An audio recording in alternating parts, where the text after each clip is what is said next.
Mr. F.C. Escobedo, National Telecommunications Commissioner Mr. Gabriel Cordoba, President of the FTTH Council APAC, Mr. Venkatesan Babu, Vice President of ZTE Overseas Market, Mr. Michael Song, Marketing and Market Development for Corning, Mr. Paul Nang, Application Manager for Expo, Mr. Raymond Lai,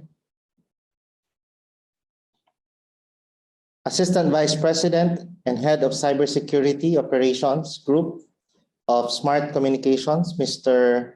Alexis Bernardino, City Information Officer of San Juan City, Mr. Brian Jelly, Founder of the Concept for Change, Mr. Rafael Haron, Membership Committee Chair of FTTH Council, Mr. Frank Jaffer, Chief Operations Officer for Converge ICT Solutions, Mr. Jesus Romero, Senior Advisor for Broadband Group of Globe Telecom, Mr. Danny Teixeira, Senior Advisor for Consumer Home Business Group, Mr. Jeremiah De La Cruz, and Director for the Optical Communications Laboratory of University of Patras, Professor Johannes Tomkos. To our guests, colleagues, and partners in both public and private sectors, good afternoon to all of you. As a developing country, the Philippines is still undergoing the necessary changes to be fully competitive in the fast-growing digital market.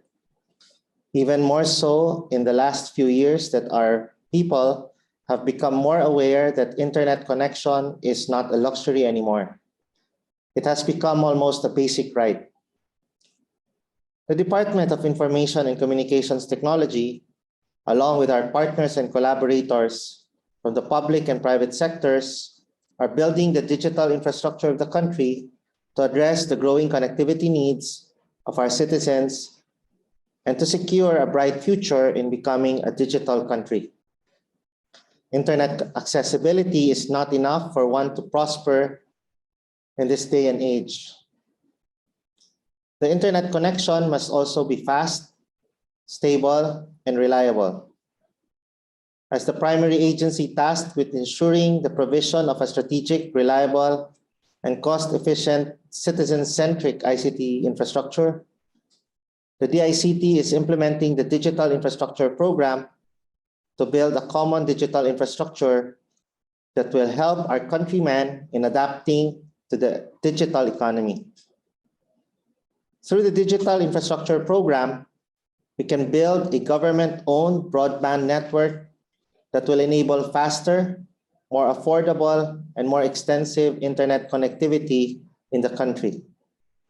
With this initiative, we can provide inclusive internet access in unserved and underserved areas, speed up our public service delivery, promote the ICT sector using capacity building initiatives for our citizens, and ensure the safe use of ICT in our day-to-day lives. This program has 5 components. First is the establishment and management of our own cable landing stations. Second, the laying of our own national fiber backbone. And third, an accelerated tower build program. Fourth, the regional, provincial, and municipal fiber rings. And finally, a satellite overlay. For international cable landing stations, the DICT has already made progress with the operation and maintenance of the Luzon bypass infrastructure.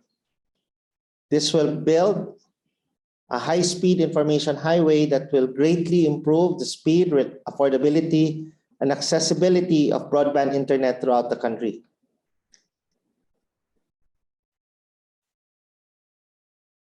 This national grid will then flow through the National Grid Corporation of the Philippine nodes along 5 DICT nodes from Lawag, Ilocos Norte, down to Roses in Quezon City. This year, the DICT aims to implement the National Fiber Backbone Phase 2 in Metro Manila and Bataan. The DICT will light up an additional 18 NGCP nodes that will provide wider internet coverage in regions 1, 2, 3, 4A, 5, 8, and the NCR. The accelerated tower build establishes a wireless broadband network using existing and new government facilities. The DICT is making progress in co-locating microwave radio equipment in government-owned towers. The department is also working with tower companies to help expedite the buildup of more towers in the country. The tower buildup will also form part of the provincial broadband, which will be linked to the national fiber backbone. This will provide better access to both internet and emergency communications nationwide, especially in provincial areas. The DICT is also working on leasing a dedicated satellite bandwidth in the form of an indefeasible right of use, or IRU, for an overlay of satellite broadband infrastructure. This would provide bulk internet bandwidth, which includes Earthsat stations all across the country. This would allow us to provide internet access to the mountainous, coastal, and small islands where fiber network deployment can be challenging. In addition, this would also give us the flexibility in providing internet access in times of natural disasters and calamities. With this initiative, we aim to achieve the expansion of the Philippine fiber optic network, as well as the extensive subscription of satellites to make our internet provision continuous and sustainable. As the digital infrastructure program improves and widens internet coverage, Filipinos will be able to actively participate in this growing digital economy. We can then pivot towards a digitally enabled government and thrive alongside nations that have set the standard for ICT-driven opportunities.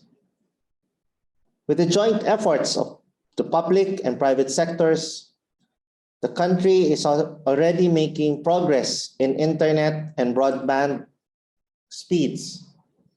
According to the March 2022 Speed Test Global Index by Ookla Metrics, the Philippines now ranks 60th globally in fixed broadband speed, climbing 8 places with a rank with 52.16 Mbps median download speed. Mobile data has also risen a rank, and we are now 93rd place globally with 19.38 Mbps median download speed. We at DICT believe that the country can still do better and are always working to build a better digital Philippines for a future ahead. I am certain that today's discussions will highlight the needs of the ever-evolving ICT sector and introduce innovations not just for the Philippines, but for the Asia-Pacific region as a whole. Thank you, everyone, and let us look forward to a successful FIBERTalk.